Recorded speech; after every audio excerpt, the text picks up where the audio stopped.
A month later, I ran into him at the hotel. Things spilled all over the floor. James chuckled lightly, "What are you doing here? You're not following me, are you?" But the next second, he saw the black stockings and the small toy I picked up, and his expression changed instantly. "Sophie, what is this?" I gently coaxed him. "It's a surprise for Luke, can you please not tell him?" In the hotel lobby, I bumped into someone. In an instant, my face burned like fire. I quickly crouched down to pick up the things scattered all over the floor, stuffing them haphazardly into my bag. "Oh, isn't this James's little green plum?" someone teased aloud. My movements paused for a moment, and James also noticed me. He chuckled lightly, "What are you doing here? You're not following me, are you?" I held my bag tightly. I wasn't. He seemed to walk forward casually, raising an eyebrow slightly. "So, if you're so nervous, what are you hiding in your bag?" As he spoke, he reached out to grab it. I instinctively took a step back, gripping my bag tightly. "Don't touch my stuff." But he didn't listen at all and snatched the bag away. His friends, reveling in the excitement, began to stir up trouble. "James, there must be something in this bag that you gave her, maybe it's a token of your love. I bet today is the day he's here to ask for a reconciliation." TSK, how romantic. Laughter rose and fell in waves. However, in the next moment, the laughter came to an abrupt halt. James pulled out a black suspender from his bag. He stared at these items, his expression gradually stiffening. He raised his eyes to look at me, his gaze becoming complicated, his voice hoarse. "What is this?" The friends behind him were stunned for a second, then burst into laughter. "James, this is exciting. Your ex-girlfriend really knows how to have fun. How could you bear to break up with her back then?" "Oh, I see, the good girl deliberately bumped into us, showing off these things, to entice our James." They spoke, giving a knowing glance to Rita, who stood quietly to the side. "You need to be careful, don't let James be taken away." Rita looked gently at James. "I believe in James." James glanced at them, as if he had truly taken it in, and let out a scoff. With a hint of feigned nonchalance, he tilted his head and asked me, "Sophie, what is this?" I looked up at James, my voice soft. "It's a surprise for Luke, could you please not tell him?" As soon as the words fell, everyone was stunned. James's gaze scrutinized my face, and a cold smile tugged at the corners of his mouth. "Luke?" Someone beside them clicked their tongue and sighed. "James, your little lapdog has gone to lick someone else." "Who is Luke?" someone asked gossipingly. Hearing the name, "That one from the Hong Kong circle?" another person exclaimed, and there was an uproar.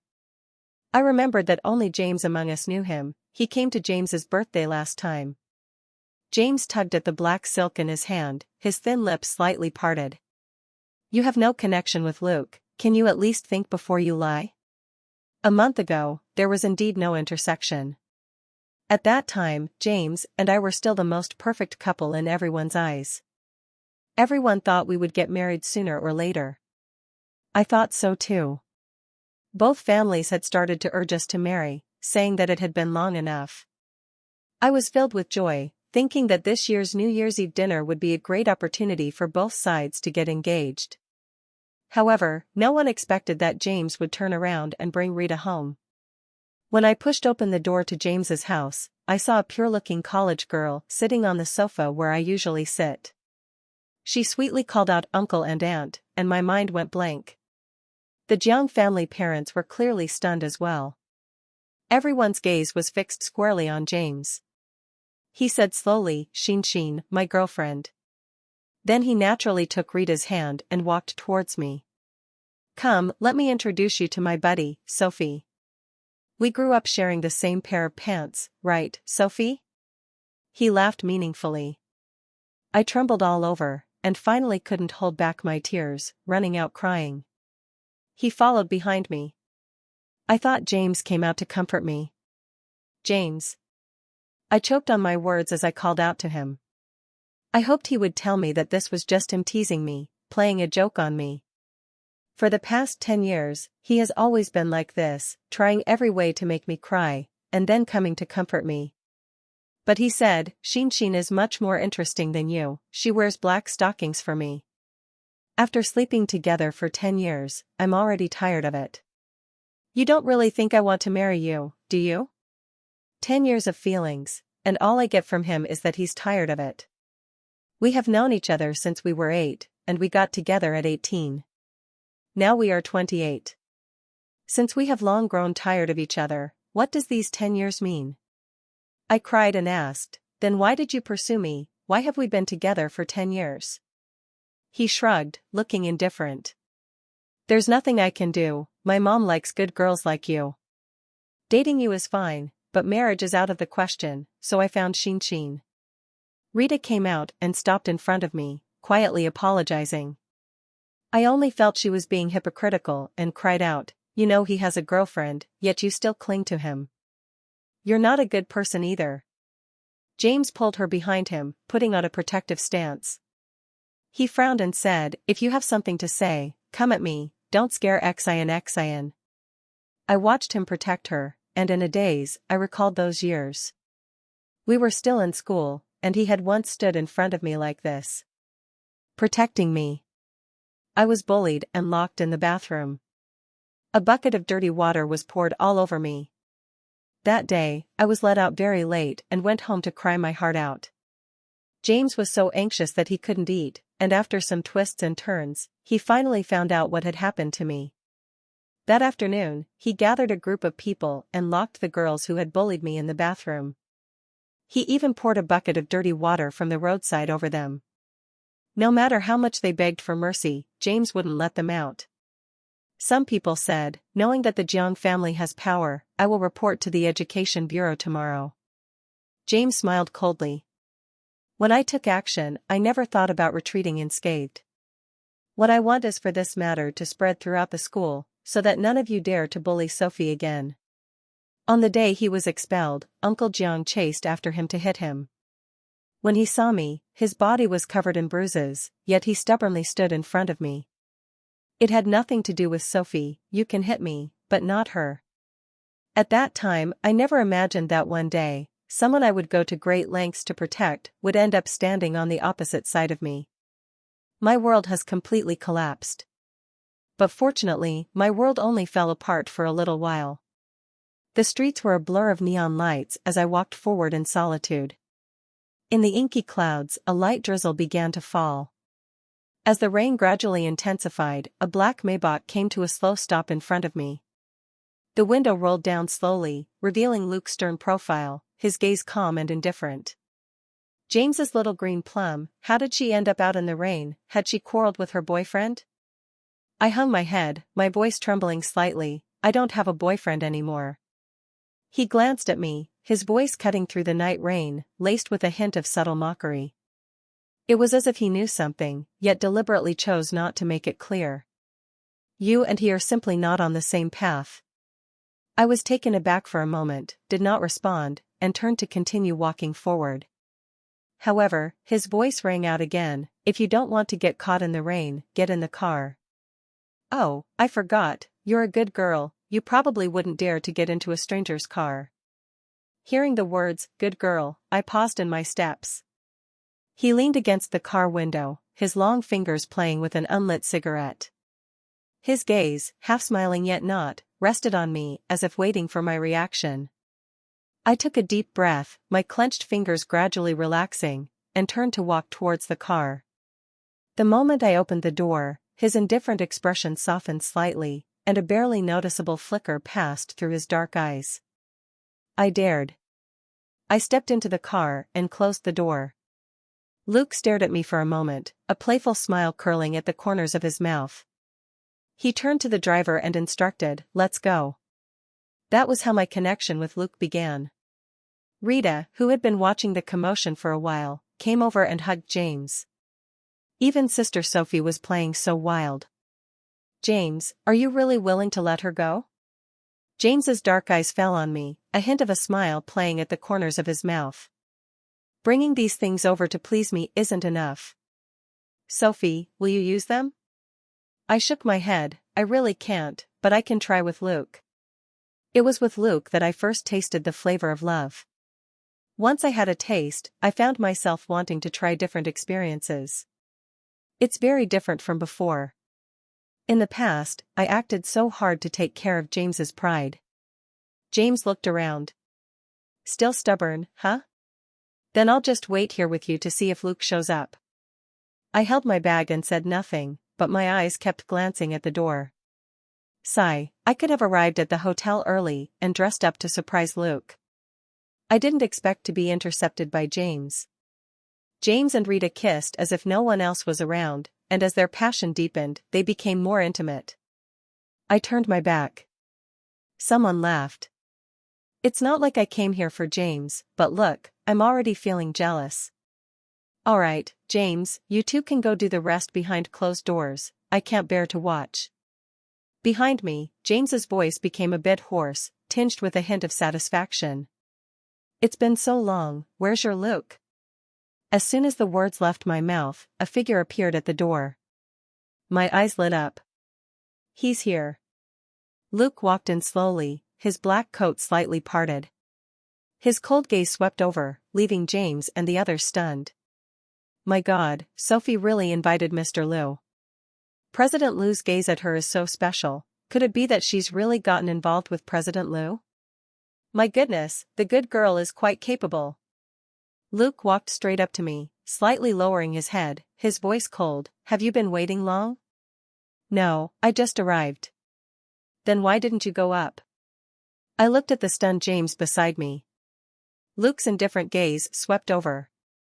James snapped back to reality. The friends whispering behind him immediately approached with great respect. They nodded and bowed to Luke, saying, Mr. Liu, what brings you here? Luke had a half-smile on his face. Do I need to inform you guys if I'm getting a room with my girlfriend? Girlfriend? Several people exchanged surprised glances. When they looked at me again, their expressions were much more respectful. We wouldn't dare to pry into President Liu's personal matters. Luke's gaze shifted away from them and returned to James's face. After a moment of scrutiny, he parted his thin lips and softly uttered a few words. James, are you blocking the way? James suddenly looked up, glanced at him, and then turned to me. It seemed he had just come to his senses. He murmured, how is this possible? At that moment, Rita hurried over and pulled him away, clearing a path for Luke. Luke didn't look at her and strode forward, holding me close.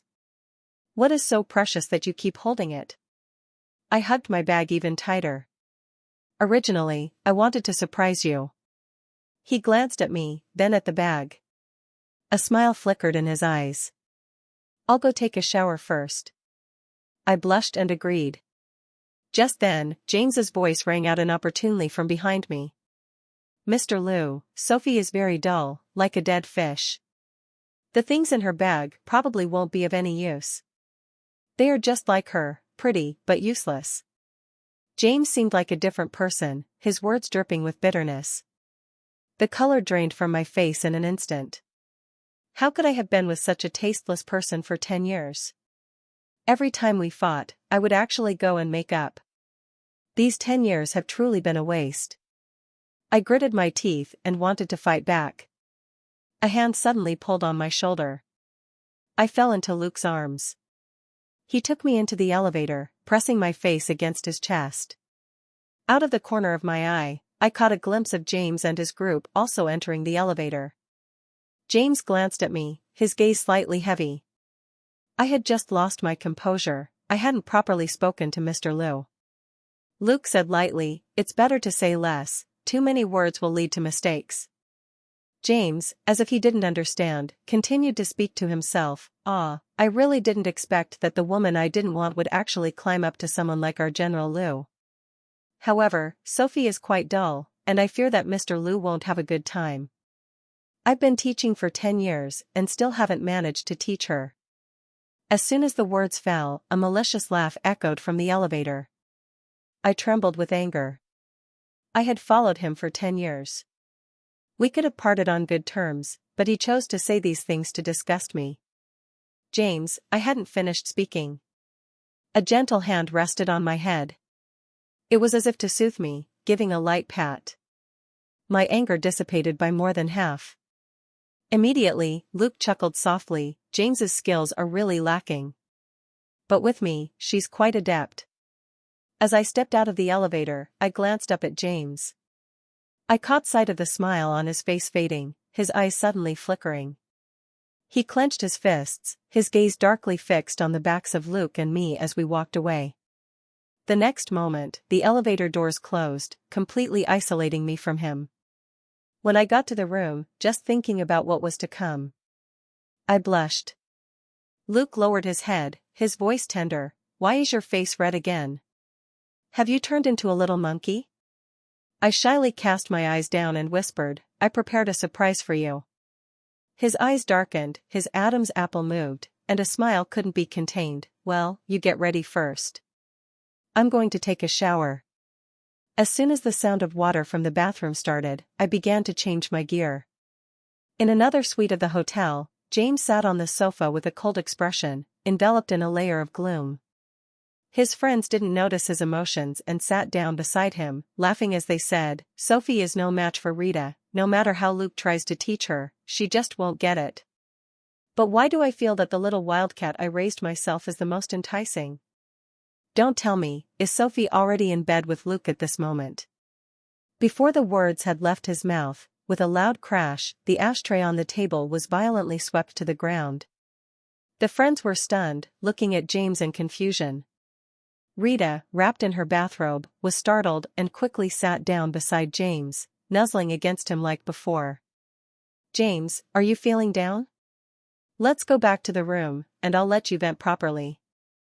Strangely enough, James used to be really into this. Rita looks innocent, but in reality, she's quite open-minded. Much more interesting than that naive Sophie. But at that moment, Rita came over to tease him. He only felt irritated, extremely irritated. Unconsciously, he clenched his fists. Rita was completely unaware and wanted to continue. James's face turned cold as he suddenly pushed her aside. He abruptly stood up from the sofa. His chest heaved violently a few times, before he muttered a curse under his breath. The next second, James burst out the door under the gaze of everyone. Rita looked at the wide-open door and instantly felt her eyes welling up. James's best friend, Dotto, immediately sent him a message saying that Rita was crying. The person who never left his phone behind didn't reply. Big Head turned to everyone and said, I feel like James is a bit off today. Someone echoed, not just today, he's been strange for a whole month. Strange? Since James broke up with Sophie, he no longer has to sneak into bars and nightclubs. He boldly takes Rita out to various nightlife spots. Singing, drinking, dancing. It's so much fun. He feels much freer than before. However, it does seem that there are indeed some strange points. For example, when he was with Sophie before, he rarely looked at his phone. He often deliberately didn't reply to Sophie. Then the next day, he would respond, saying he was too tired and fell asleep the night before. Sophie always believed him. And now, such a free person, yet always glancing at the phone screen during the gaps between drinks, as if anticipating the screen to light up. Even last night, a drunk man was harassing a good girl outside the bar. It wasn't the first time they had seen something like this, they were used to it. After all, the security would always handle it, so they didn't care. But at that moment, James rushed up and beat up the drunk man. He even personally took the good girl home. Data said that the girl looked like Sophie from the side. Rita immediately started crying. James comforted Rita for a long time, he was most afraid of seeing Rita in tears. Everyone thought that he liked Rita. Upon realizing this, they suddenly noticed that something was indeed off. Today, Rita was crying like this, why didn't James come to comfort her? The sound of water in the bathroom stopped. Frightened, I quickly burrowed under the covers. Luke came out wrapped in a towel, water still dripping down his chest muscles. He turned off 2 lights, and everything became hazy. He spoke softly, the corners of his mouth slightly curling up. Come over and hug me. I clutched the blanket tightly, revealing only my eyes. You come over. He leaned against the table beside him, his voice lowering. He felt a bit dizzy. It seemed like he had been washing for too long. As soon as I heard, I got out of bed and hurried over to help him. Are you okay? The next moment, a pair of large hands wrapped around my waist. A warm breath brushed against my ear. He chuckled softly, Sophie, you haven't learned to be bad enough. You're still too naive. 2 red clouds suddenly flew to her face. She had been fooled. In the dim light, he leisurely scrutinized me, ignoring my increasingly flushed face. Very handsome, truly very handsome. And quite different. My heart raced wildly, and it seemed that only Luke's deep voice and my own breathing remained in my ears. My mind was blank, with only his deep voice lingering around me. Why am I so shy? He asked softly, his fingertips gliding over my skin. It carried a slight warmth, yet it made me feel a tingle that I couldn't resist. I wasn't shy. He said, with a hint of provocation and amusement. Then why don't you dare to look at me? I opened my mouth, but couldn't say a word. He suddenly held the back of my head and pulled me forward. A gentle yet passionate kiss descended upon me. My body went weak, and I could only grip his hand tightly. He finally let me go, but remained still. I couldn't help but gently nudge him, my tone a bit urgent. There's more. The smile in Luke's eyes grew even more intense. What else do you want? I took a deep breath, thinking that since we were all at the hotel, of course it was time to. I couldn't bring myself to say it. I felt really pathetic, secretly chiding myself. Luke's smile deepened. He held me a little tighter and said softly, there's still plenty of time, I can teach you slowly. At that time, I'll only do it once you say it. My heart was racing, almost jumping out of my throat, and my body felt a wave of tingling. He lowered his head and kissed me again. This time, his hands began to slide off my coat. I leaned slightly against his chest, allowing him to guide me as we drifted in this ambiguous atmosphere. He led me to lean against the sofa. Suddenly, there was a knock at the door. It came in quick, forceful taps. At this critical moment, the knocking grew louder. The people next door couldn't help but curse, who is it, knocking on the door all the time? Is anyone home next door? I'm knocking on your door, can't you hear me? I thought it was the cleaning lady. So I raised my voice and said, Auntie, you don't need to clean the room. The knocking didn't stop, in fact, it grew louder. I helplessly shook my head and got up from Luke. I casually picked up the bathrobe from the floor and wrapped it around myself as I walked towards the door. As soon as I opened the door, James was standing at the entrance. Before I could react, his gaze fell on the extra hickeys on my neck. His pupils constricted immediately. His chest rose and fell, breathing becoming more and more rapid. He stepped forward, gripping my collar, and said in a trembling voice, Did he touch you? Hearing a noise at the door, Luke, worried about me, walked over while putting on his clothes. What's wrong, Sophie? James's gaze was dark, his eyes passing over me to coldly stare at the person behind me. I had just turned around when Luke pulled me back. He stood in front of me, looking at James, and chuckled lightly, a moment in spring is worth 1,000 gold pieces. If James can't get it up himself, does he come to ruin someone else's fun? James leaned back in anger but didn't dare to explode. On his birthday that time, he invited Luke. At that moment, everyone congratulated him on having the chance to get into the harbor circle. It is rumored that Luke spent 7 years bringing down the 2 prominent families that held power in the port city. Now, he is one of the most significant figures in the port city. After coming to the mainland, he has become much more low-key. Indeed, he is very low-key. He sat alone in the far corner of the room, the dim light obscuring his face. Yet it could not conceal his precious, aloof demeanor. The smoke from his fingertips flickered in and out, enveloping his entire face in a haze of smoke rings. He appeared quite mysterious. At that time I didn't know he was Luke. It was later, when I saw everyone going over to toast him with an unusually respectful attitude, that I realized this person was formidable. He was even more impressive than James. In front of him, James could only be at a disadvantage, his arrogance dissipating by more than half in an instant. He took a deep breath and softened his tone. "Mr. Liu, I have something to discuss with Sophie." Luke looked down at me. "Do you want to talk to him?" "No, I don't." He smiled and looked at James. "Did you hear that?" "I heard it. But I still want to give it a try." James clenched his fist, still unwilling to give up, and took a step forward. "Sophie, if you still want there to be a chance for us to get back together, then put on your clothes and come with me." I was taken aback for a moment before I realized. He took my situation with Luke as me being angry with him. Once upon a time, James and I had many arguments, and it was always me who went to him to reconcile. He would always leave at night without saying a word. I would message him, but he wouldn't reply. Several times it got so bad that he didn't come home all night, and I would only receive his reply the next morning, saying he had drunk too much and was sleeping at his childhood friend Dotto's house.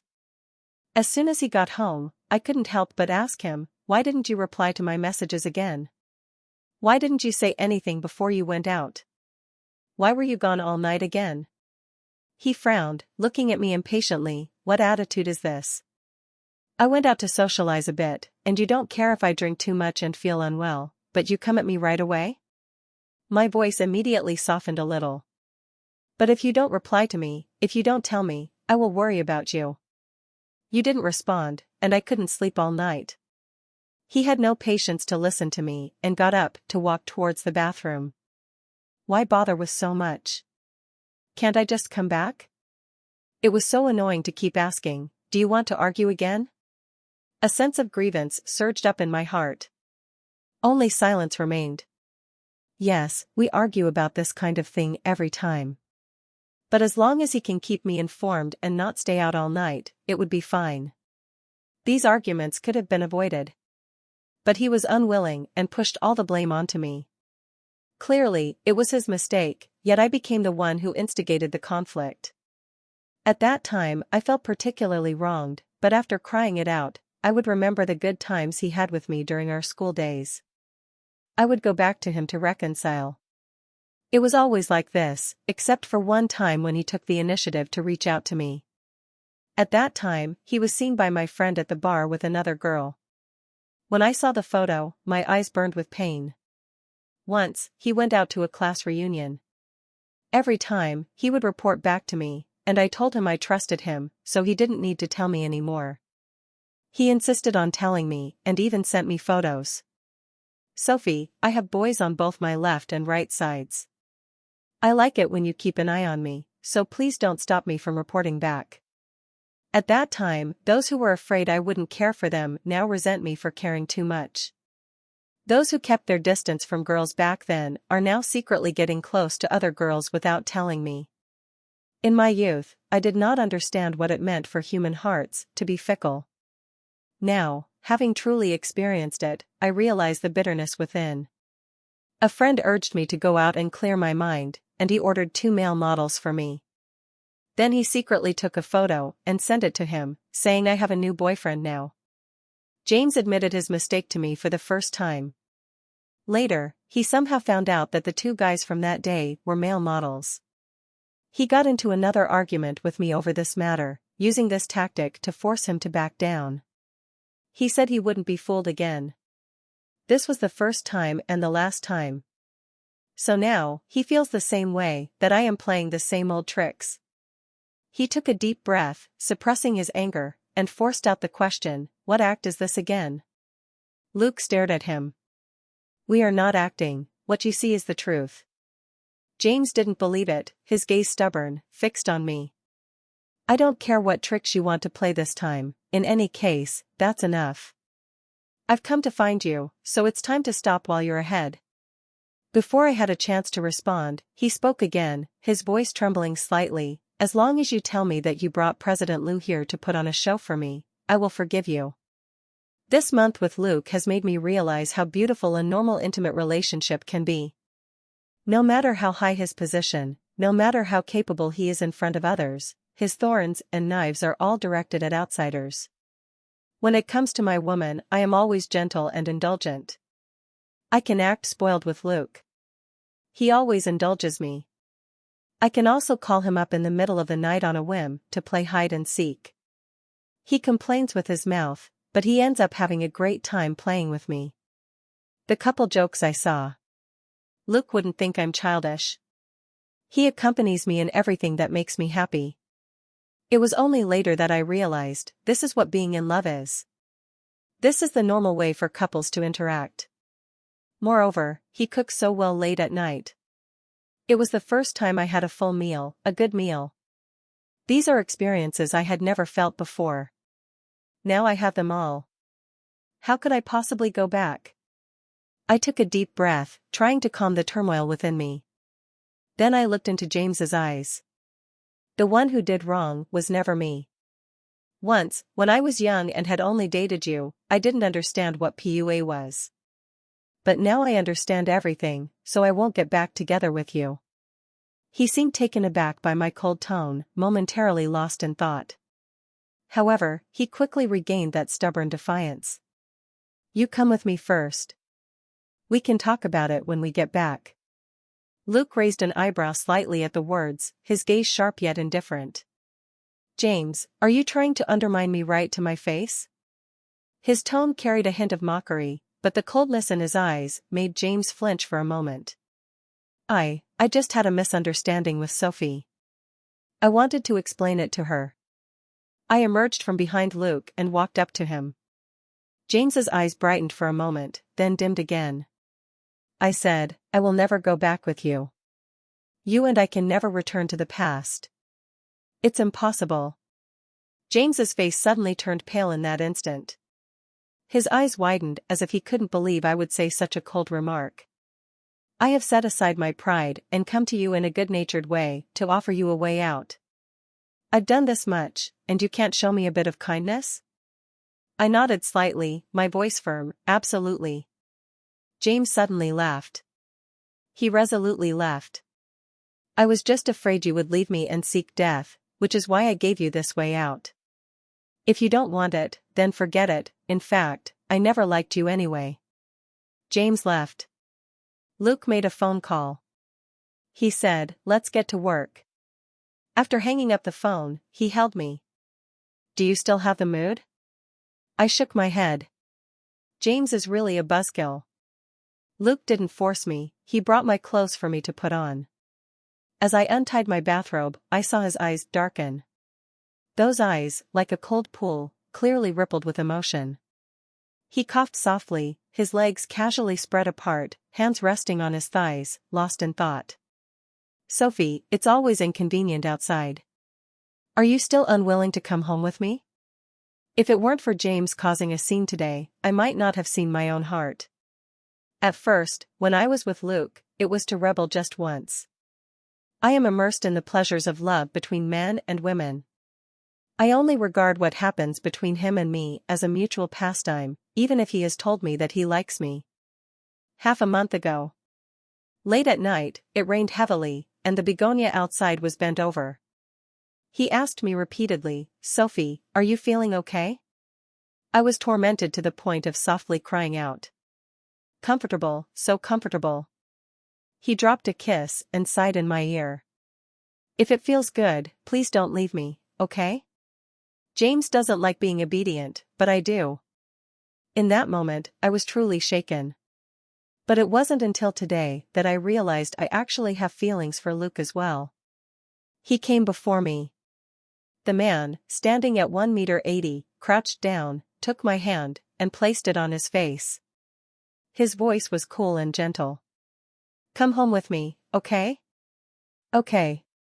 He paused for a moment, and there seemed to be fireworks blooming in his eyes.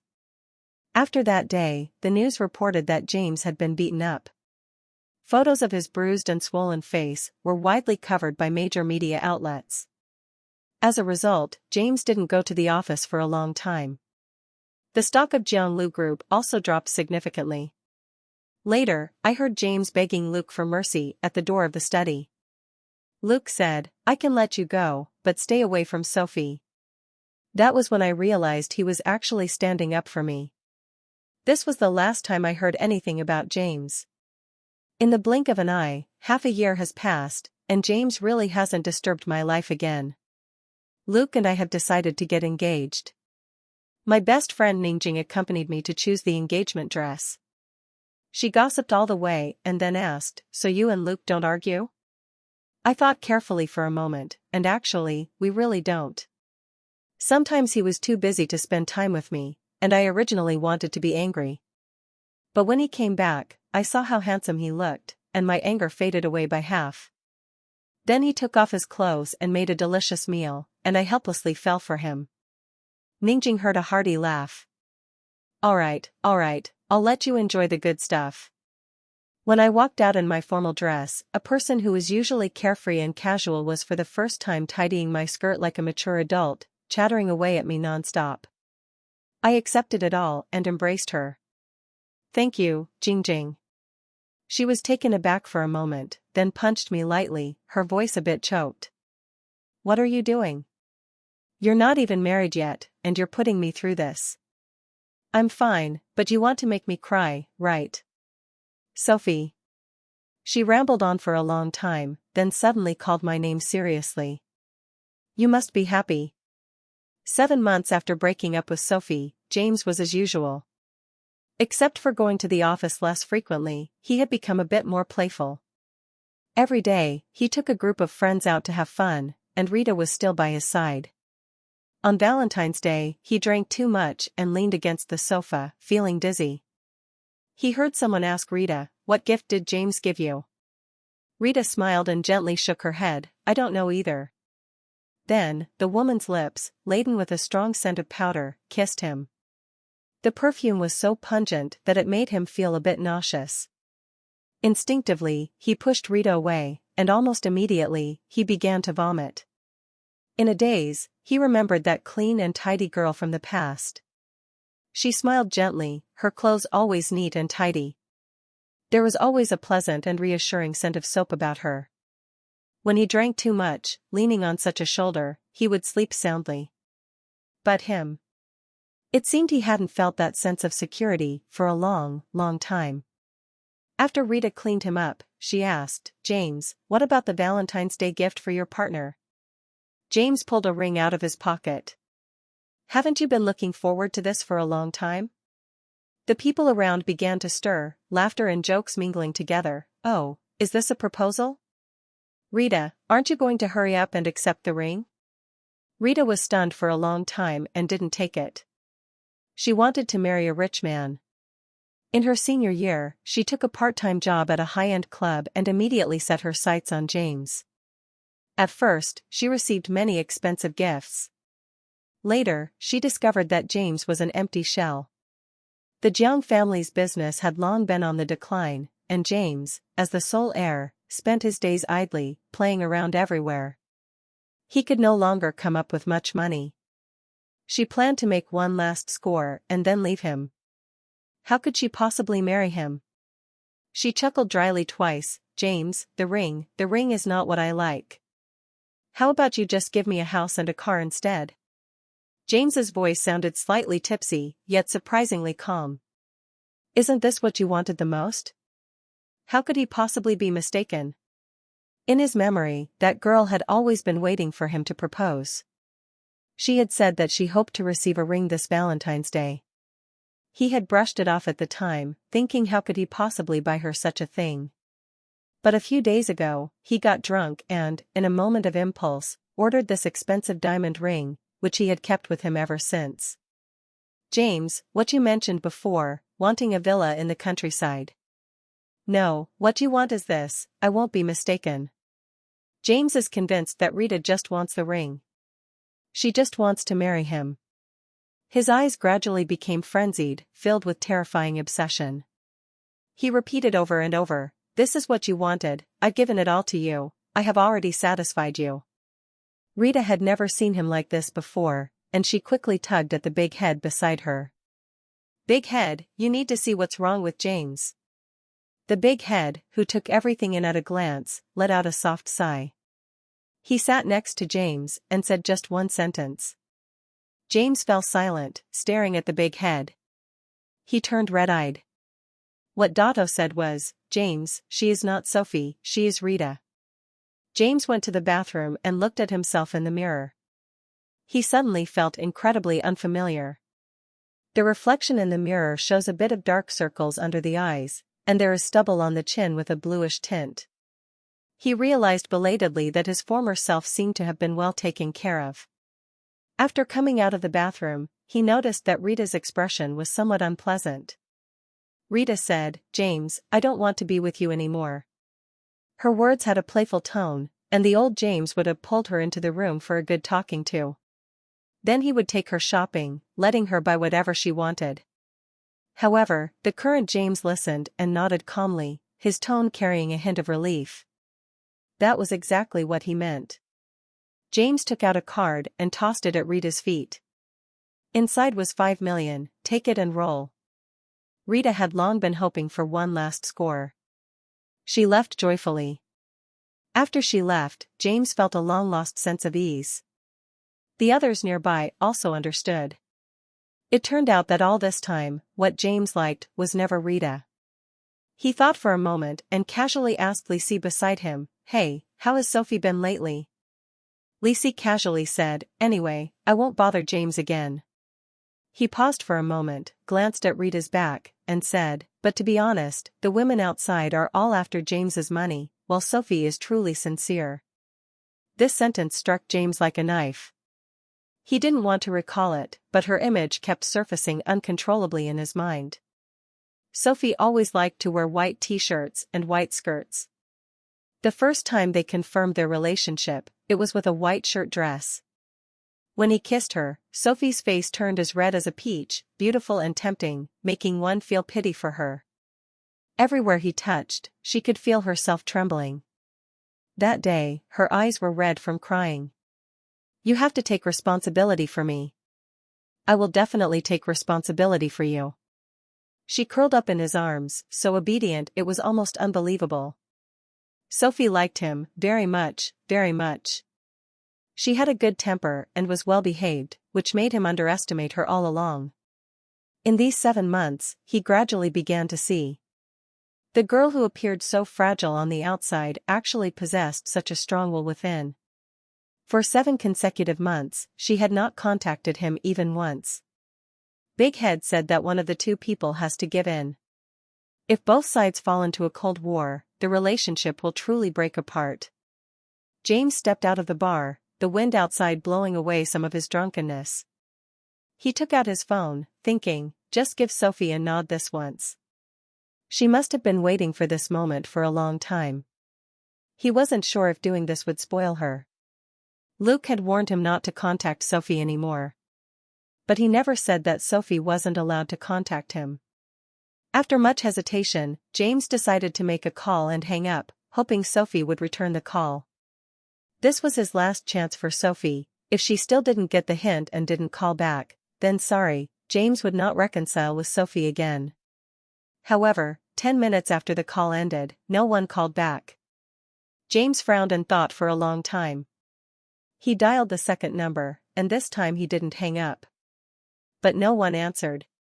He felt a bit lost and somewhat helpless. Just as he was about to make the third call, he suddenly saw a familiar figure. The girl in the white dress on the crosswalk was Sophie. The night before the engagement, Ningjing and I were shopping. As we crossed the crosswalk, I heard someone call my name.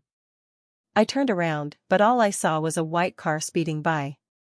Then came the screams of the pedestrians.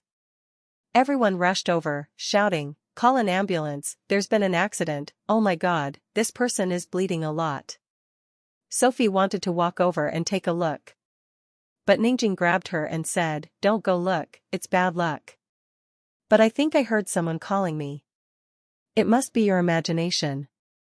Sophie nodded, "That makes sense." But she and Ningjing hadn't been outside for long. Someone chased after them. It was Datu. Ningjing immediately stood in front of Sophie, protecting her like a hen shielding her chicks. With a frown, he confronted the big-headed man. "What do you want?" The big-headed man was agitated. "Can you go to the hospital to see James? He was in a car accident." Big Head said that if it weren't for rushing to see me, James wouldn't have run the red light. And there wouldn't have been an accident. I was so angry, I laughed. "What does that have to do with me?" Smelling the alcohol on Die too, I retorted, "According to your logic, don't you all who called him out for drinks share some responsibility? If you hadn't called him out, he wouldn't have gotten into trouble." Big Head was so angry that he stammered, You, in the past, James would hurt himself and you would be heartbroken for a long time. Now that he's had an accident, you just ignore it? After 10 years of relationship, he's not even worth a single word of concern from you?" Ningjing pushed me back. "You're getting engaged tomorrow, go back and rest early. Don't waste time chatting with him, leave this to me." Big Head was suddenly startled. "Engaged? Engaged to whom?" No one answered him. I am overwhelmed with gratitude for the tranquility. "Good sister, tomorrow I will give you 200,000 as a betrothal gift. I will take my leave now." I ran a short distance and waved to hail a taxi. A black Maybach appeared out of nowhere, cutting in front of the taxi and stopping right in front of me. The window rolled down, and the person in the back seat was none other than Luke. "How did you come here? How did you know I was here?" He smiled slightly, a glint of cunning flashing in his eyes. "Your good best friend, I give her some benefits, and she tells everything." All right, a famous saying from Ningjing, "It's foolish not to earn money." I just got into the car. I was pulled into a broad, sturdy embrace. A deep, lingering voice sounded in my ear. "Sophie, I miss you so much." I blushed as I adjusted my clothes, preparing to get out of the car. A suit was draped over my shoulders.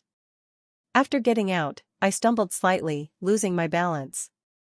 In an instant, I was swept up in a horizontal embrace. I let out a soft gasp. Luke held me as we walked past 2 rows of people.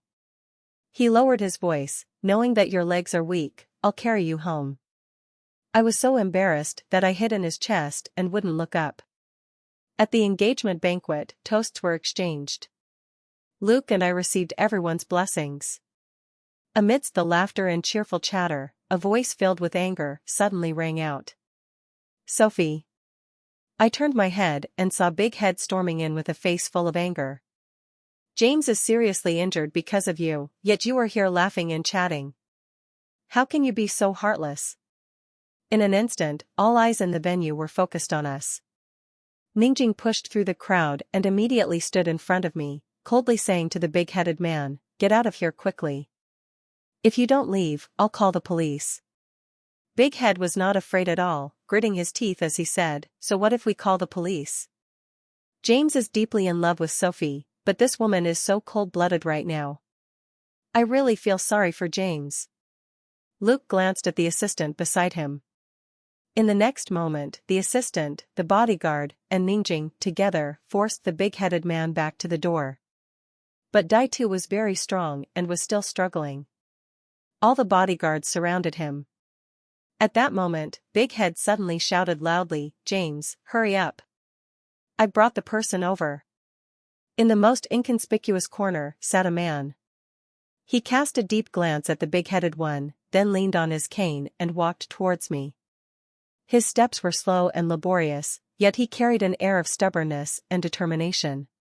Suddenly, the image of 18-year-old James surfaced in my memory. The young man was full of vigor, his brows and eyes reflecting the same stubbornness and determination. Yet, the 18-year-old James and the James in his 20s cannot overlap. I suddenly understood. The person I had always loved was the one from my youth. But the person before me was no longer that same individual. I felt completely at peace. He walked closer. Only then did I see that his head was wrapped in bandages and one leg was in a cast. His face was pale, weak, and frail, but his gaze was firm and strong as it fell upon me.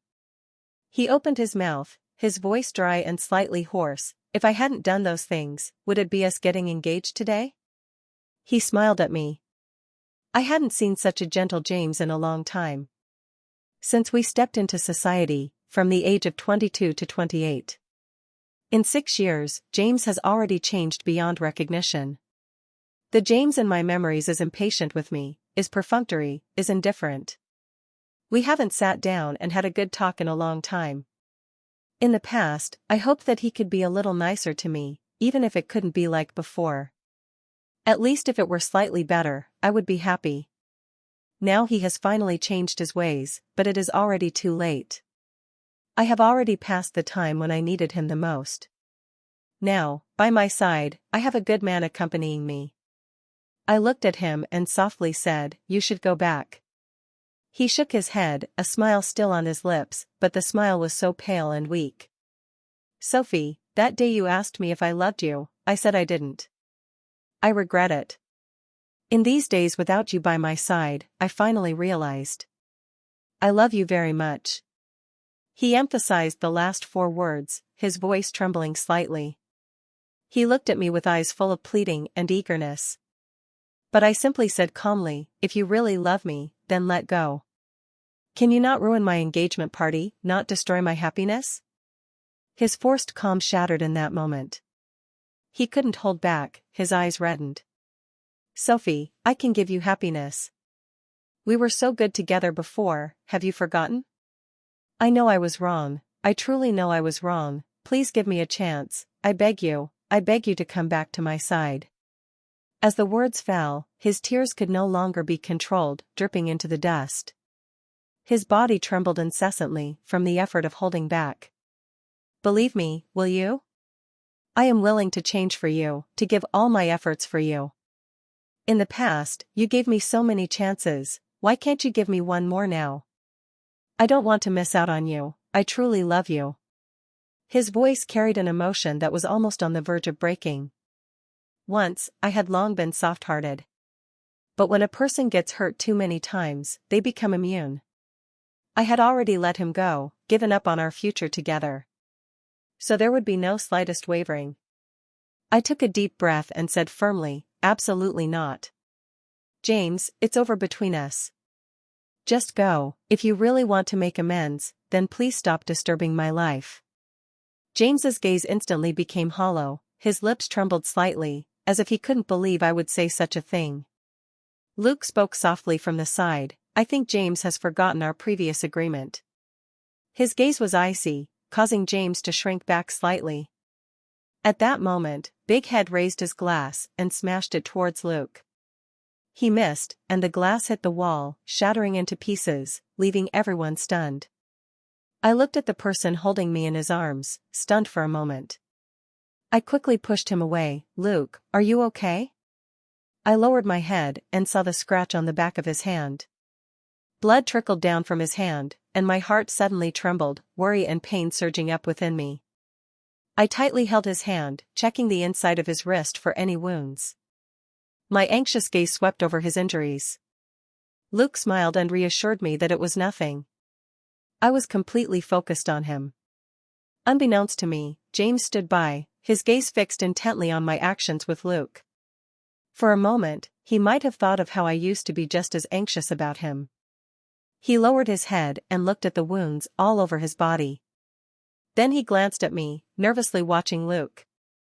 He smirked, pulling the corner of his mouth in a mocking way. As he laughed, tears began to fall. "I come to see you, covered in wounds, and you don't ask or care. He only has a small scratch, and you get all worked up." He looks at me, laughing so hard his shoulders are shaking. "Sophie, I feel very sad and pitiful. But this time I don't blame you." He looked up at the crystal chandelier in the hall, then at the guests below, and finally his gaze fell back on me. "If I hadn't done anything wrong, the one standing before friends and family today to receive blessings should be us. The one cherished by you, cared for by you, and liked by you should be me. It is me who lost you." He became so emotional that he couldn't hold back his feelings, and broke down in tears. Big Head squeezed in and helped him leave. He walked to the door, suddenly stopped, and turned back to look at me deeply. I won't wish you happiness in your marriage, nor will I say congratulations. But Sophie, I hope you are happy, and I hope you are doing well. A few days later, Luke and I had a low-key wedding.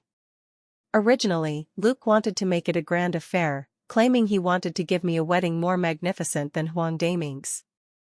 I pleaded with him for a long time, I didn't want to attract too much attention. He finally agreed but insisted that I couldn't refuse his diamond ring. The large diamond on my finger sparkled brilliantly under the light. After we received the marriage certificate, he and I returned to our marital home. He knocked on the door for a long time before I finally opened it for him. It's so dark and gloomy. Of course, I specifically pulled the curtains tight. When he turned on the ambient light I had prepared by the bedside, he saw me in my battle robe. He was filled with a smile in his eyes and brows. While adjusting his tie, he said, "Don't faint later."